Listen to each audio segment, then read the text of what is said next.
बिना रिचार्ज रे केते दिन चलिबो सिम जानी रखंतु एही जिनिस नहले बंद हो जाई पारे आपणक सिम। गत जुलाई वर्षर शुल्क वृद्धि पर रिचार्ज योजना महंगा हो जाइछि।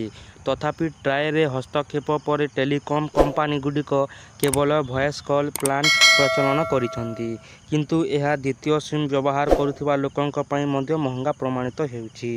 प्रायतः लोक माने केवल बैंकिंग सेवा पाई किंबा नेटवर्क कवरेज रो सुविधा अनुसार द्वितीय सिम रखंती।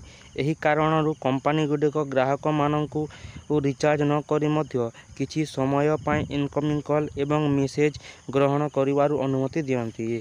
तेबे सिम केबे निष्क्रिय करा जाए आसंतु जानिबा।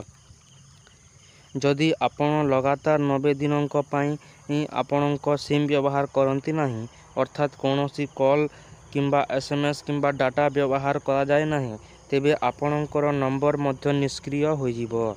एही जिनिस बा एही नियम समस्त प्रमुख कंपनी जेपरिक जियो, एयरटेल एवं वीआई पाई प्रযোज्य। तेबे बालांस सहित वैधता किपरि वृद्धि पाए जदि 90 दिन पुराणा हेबा परे मध्य आपणक अकाउंट रे 20 टंकारु कम किंबा अधिक थाए, तबे टेलीकॉम कंपनी गुडिक संचलित भावरे 20 टंका काटी नियंती एवं आपणकर व्यवहार न करिबा अवधि को 30 दिन वृद्धि करंती। एही प्रक्रिया आपणक अकाउंट रो बैलेंस 20 टंकारु कम हेबा पर्यंत जारी रहे। बैलेंस सरी गले आपणकर नंबर निष्क्रिय हो जाए एवं एबे आसंतु जानिबा किपरि निष्क्रिय नंबर को सक्रिय करिवे। जदि आपणकर सिम निष्क्रिय हो जाए तेबे आपणकु एहाकु पुनर्बार सक्रिय करिबो पाई 15 दिन समय मिली थाए।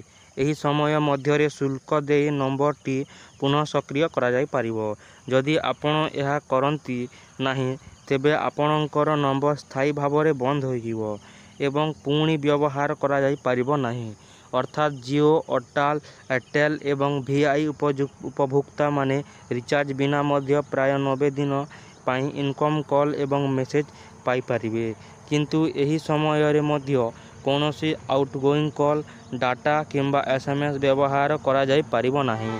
जदि आपणकर द्वितीय सिम दीर्घ समय पाई सक्रिय रखिबाकू चाहुचंती तेबे समय समय रे एहाकू व्यवहार करिबा किंबा सर्वनिम्न बैलेंस बजाय रखिबा आवश्यक।